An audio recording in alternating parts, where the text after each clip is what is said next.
ಅಂತಿಮ ಯಾತ್ರೆ ಹೊರಡ್ತಾ ಇರುವಂತಹ ದೃಶ್ಯಗಳನ್ನ ನಾವೇನು ಗಮನಿಸ್ತಾ ಇದ್ದೀವಿ. ಬೆಂಗಳೂರಿನಿಂದ ಮದ್ದೂರಿನವರೆಗೂ ಕೂಡ ಈಗ ಜನಸ್ತೋಮವೇ ರಸ್ತೆಯ ಇಕ್ಕೆಲಗಳಲ್ಲಿ ನಾವು ಗಮನಿಸ್ತಾ ಇರಬಹುದು.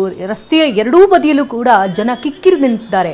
ಬೆಂಗಳೂರಿನಿಂದ ಹೊರಡಂತ ಸಂದರ್ಭ ಏನು ಗಮನಿಸಿದ್ವಿ, ಅಲ್ಲಿಂದ ಈಗ ಹತ್ರ ಆಗ್ತಾ ಇದ್ದಂತೆ ಸೋಮನಹಳ್ಳಿಗೆ ಜನಸ್ತೋಮವೇ ಎರಡೂ ಬದಿಯಲ್ಲೂ ನಿಂತುಕೊಂಡು ಅಂತಿಮ ದರ್ಶನವನ್ನ ಮಾಡ್ತಿದ್ದಾರೆ. ಇನ್ನು ಇದೇ ಸಂದರ್ಭದಲ್ಲಿ ಕೃಷ್ಣ ಬೈರೇಗೌಡರು ಮಾತನಾಡ್ತಿದ್ದಾರೆ, ನೋಡೋಣ. ಅವರು ವರ್ಣರಂಜಿತ ಅಂತ ತಾವು ಹೇಳ್ತಾ ಇದ್ದೀರಾ, ಆದರೆ ನಾನು ಅವರು ಒಂದು ಭಾಳ ಪರಿಪಕ್ವವಾದಂಥ ವ್ಯಕ್ತಿತ್ವ. ಎಲ್ಲ ಜೀವನದಲ್ಲಿ ಎಲ್ಲ ರೀತಿಯ ಸದಭಿರುಚಿಗಳನ್ನು ಒಳಗೊಂಡಿದ್ದಂತಹದ್ದು. ಅಂದರೆ ಜೀವನದಲ್ಲಿ ಒಳ್ಳೊಳ್ಳೆಯದು ಏನೇನಿರಬೇಕು ಅಂಶಗಳು, ಅವೆಲ್ಲ ಅಂಶಗಳು ಅವರಲ್ಲಿ ಇತ್ತು. ಕಲೆ, ಸಾಹಿತ್ಯದ ಬಗ್ಗೆ ಅಭಿರುಚಿ, ಒಂದು ಆ್ಯಕ್ಟಿವ್ ಲೈಫ್ ಸ್ಟೈಲು, ಕೆಲಸ ಮತ್ತು ಖಾಸಗಿ ಜೀವನದ ಮಧ್ಯ ಸಮತೋಲನ. ಸೊ ಹಾಗಾಗಿ ಒಂದು ಪರ್ಫೆಕ್ಟ್ ಪರ್ಸ್ನಾಲಿಟಿ ಅಂತ ಹೇಳ್ಬೋದು. ಸೊ ಆ ರೀತಿಯಾದಂಥ ಪರಿಪಕ್ವವಾದ ವ್ಯಕ್ತಿತ್ವವನ್ನು ಹೊಂದಿದ್ರು.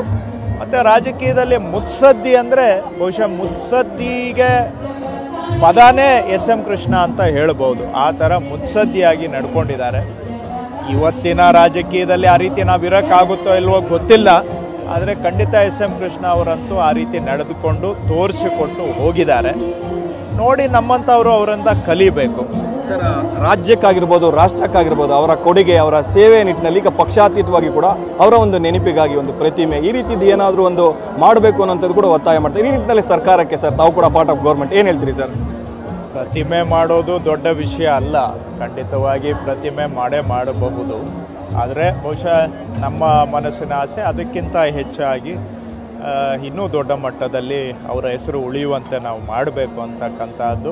ಇದನ್ನು ಖಂಡಿತ ಸರ್ಕಾರ 100ಕ್ಕೆ 100 ನಾವು ಮಾಡ್ತೇವೆ.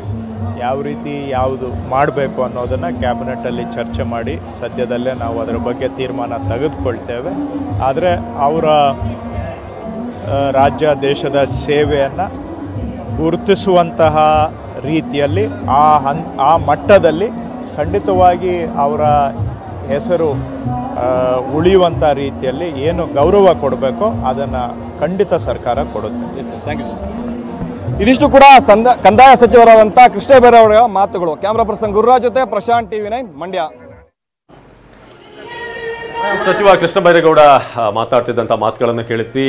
ಅವರ ಪರಿಪಕ್ವತೆ ಬಗ್ಗೆ ಅವರು ಮಾತನಾಡ್ತಾ ಇದ್ರು. ನಮಗೆಲ್ಲ ಅಷ್ಟು ಪರ್ಫೆಕ್ಟ್ ಆಗಿರೋಕೆ ಸಾಧ್ಯ ಆಗುತ್ತೆ ಅಲ್ಲ ಗೊತ್ತಿಲ್ಲ, ಬಟ್ ನಾವು ಕಲಿಬೇಕಾಗಿದೆ ಅವರಿಂದ ಅಂತ.